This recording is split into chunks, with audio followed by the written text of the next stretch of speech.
काहे रंजीत ब्यास साली तो ढेर गरम भइल बड़ी अरे ला बुझाता ढेर रगड़ देले रगड़े दो।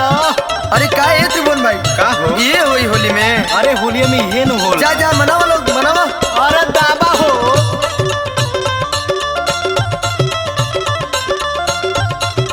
आवो जरिया वो साली कोनो करब नहीं छती होलिया में होई ना तोहार दुर्गति।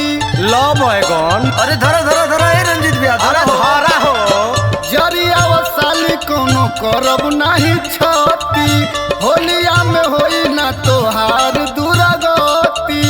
मन के तू हमरा पसंद भइल बाड़ू मन के तू हमरा पसंद भइल बाड़ू साली लोहे लोहे रंगवा द डाले काहे गरम भइल बाड़ू साली लोहे लोहे रंगवा द डाले काहे गरम भइल बाड़ू साली लोहे लोहे रंगवा द डाले काहे गरम भइल बाड़ू।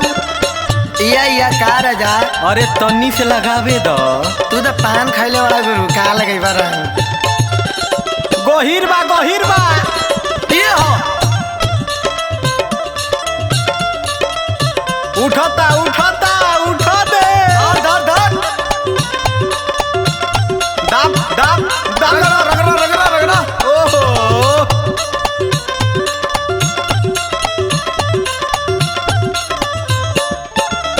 फगुआ के दिन बिताल तनी प्यार से रंगवा लगाइब साली बहुते दुलार से। बहुते दुलार से हो बहुते दुलार से फगुआ के दिन बिताल तनी प्यार से रंगवा लगाइब साली बहुते दुलार से।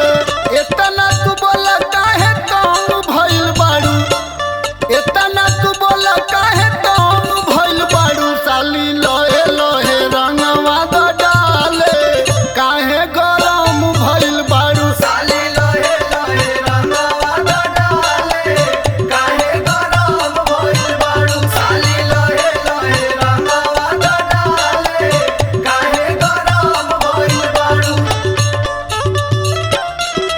अरे ठेकुनी से छूल दे रे का भइले ब्यास लागता कि नरम नहीं खी का दाबो।